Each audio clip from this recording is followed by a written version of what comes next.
Esta imagem nos leva a quando o universo tinha apenas 450 milhões de anos, lembrando que hoje ele tem quase 13,8 bilhões de anos. E isso não é uma simulação, isso é uma imagem real feita pelo telescópio Hubble. Mas como assim? O que isso quer dizer? É o que vamos descobrir hoje.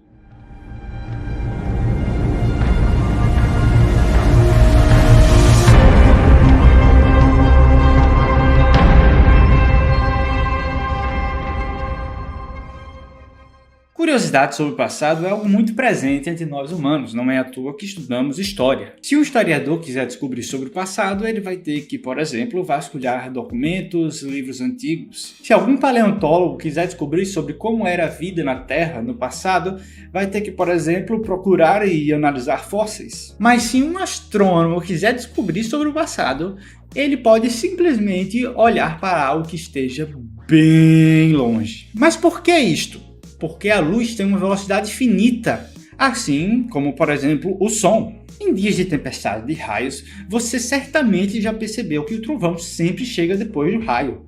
Você, inclusive, já deve ter tentado medir a distância entre você e o raio usando o intervalo de tempo entre o raio e o trovão, como eu mesmo estava fazendo um dia desses. Uau! Uau, lindo! Meu Deus! Vou esperar o trovão. Me perdoe a empolgação em demasia, porque eu sou estudante de física, né? Então essas coisas me empolgam enormemente. Foi longe, hein? Caramba, parece que é perto. Me fascina somente de olhar para a geometria desse raio, de imaginar quanta energia foi liberada nesse raio. Cadê esse trovão? Ah, só agora. Tá longe, hein? E pelo intervalo de tempo entre o raio e o trovão, eu calculei que este aí aconteceu a cerca de 8 km de onde eu estava. Isso funciona porque a velocidade da luz é tão rápida que o raio chega quase que instantaneamente aos nossos olhos ou à nossa câmera, enquanto o som, muito mais lento, demora para chegar aos nossos ouvidos ou ao microfone do celular. Só que, em escalas astronômicas, a real é outra. Quando você está olhando para a Lua, por exemplo, está vendo como a Lua estava há pouco mais de um segundo no passado. A luz do Sol que chega aos seus olhos saiu de lá há cerca de 8 minutos. Da segunda estrela mais próxima de nós, se você estiver olhando para ela, mais de 4 anos. De outras galáxias, então, podem ser de milhões a bilhões de anos no passado. Só que para olhar para objetos que estejam bem longe, tem alguns problemas, né? Por mais que você tenha uma visão perfeita, todo mundo sabe que o quão mais longe algo está, mais difícil de ver. Imagina então quando a distância até esse objeto é de uma escala tão grande, mas tão grande que fica impossível de imaginar. Bem, se é impossível de imaginar, então com os olhos pelo menos, vai ser impossível de enxergar mesmo.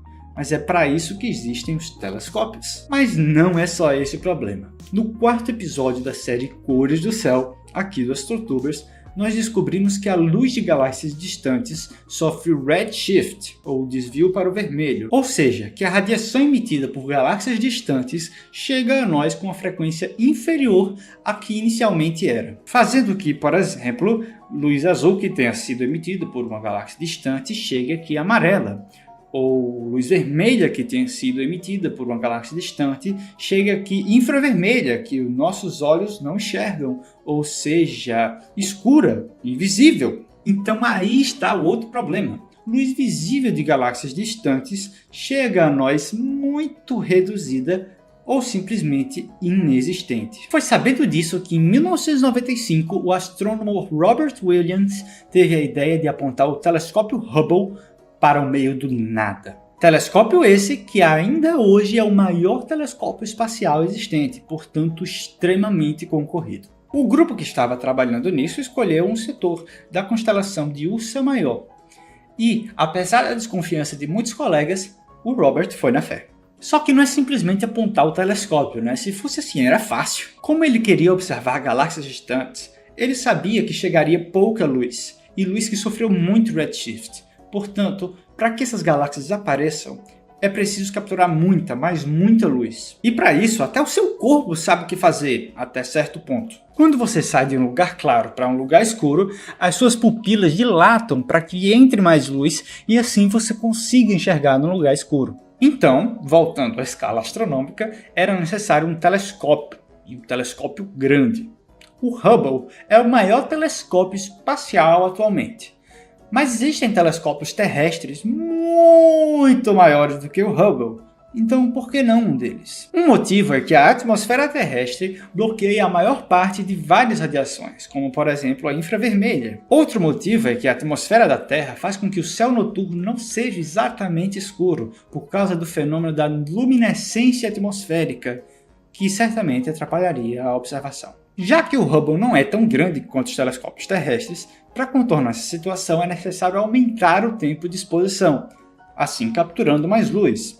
O tempo total de exposição foi mais de 140 horas. Em um tempo tão longo assim, num telescópio tão caro e disputado como o Hubble, é algo que, se desse errado, poderia afetar negativamente a carreira dele. Sem falar que não muito tempo antes, o Hubble tinha sido consertado de uma falha que deixou ele míope em sua estreia, que já tinha deixado a imagem pública do telescópio severamente danificada. Então era uma aposta muito alta, mas o Robert foi firme.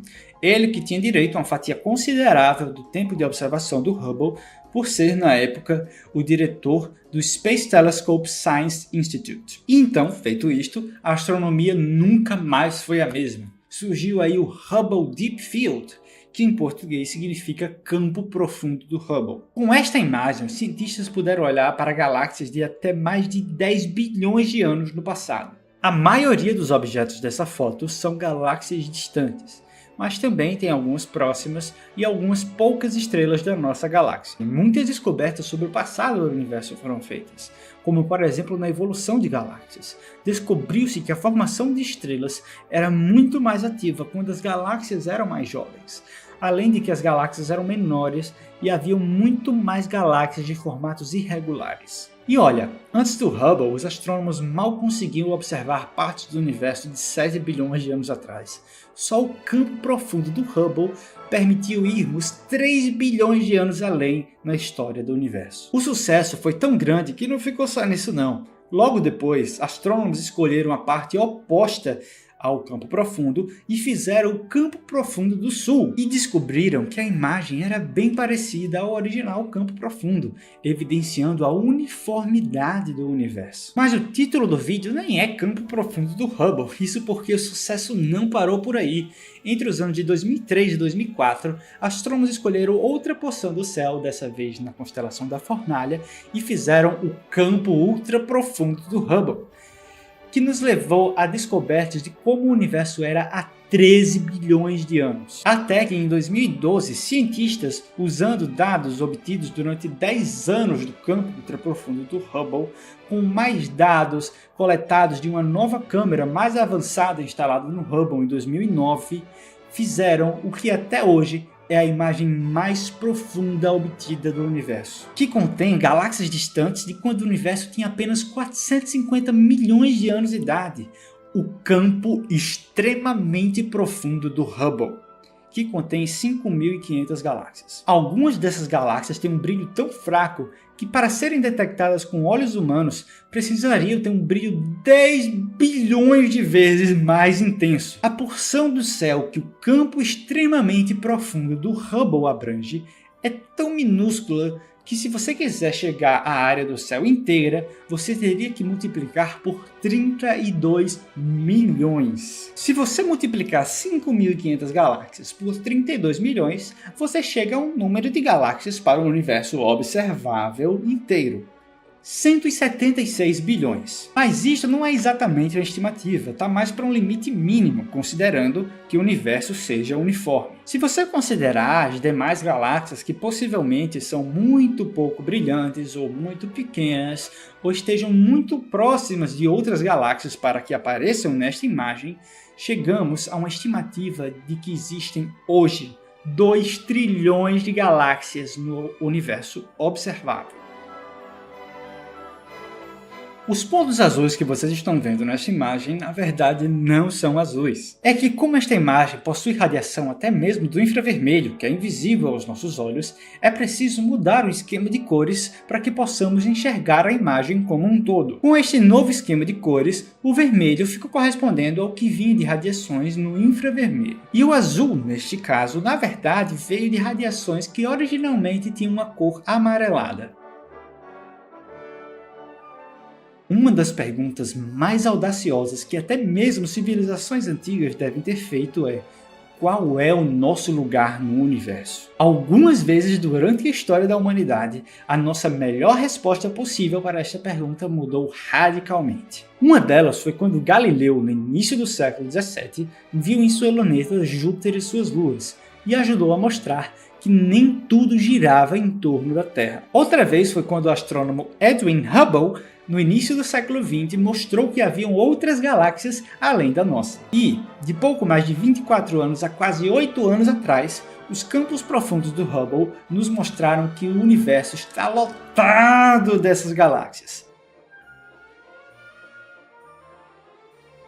Pause por um momento e contemple esta incrível imagem do nosso imenso universo. E seja grato por ter a oportunidade de vê-la.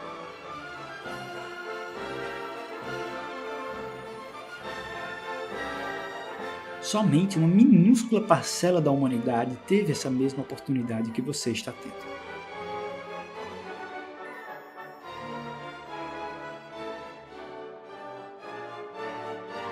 O próximo passo dessa jornada está no telescópio espacial James Webb, que será 100 vezes mais poderoso do que o Hubble, que está infelizmente com um lançamento muito atrasado, mas agora marcado para daqui a menos de um ano, 30 de março de 2021.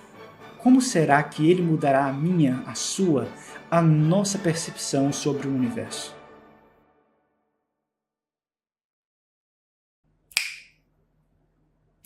Editor, se você estiver aí, é porque eu tô com afta. Preciso passar esse negócio para não doer. Senão não consigo falar. Água é importante.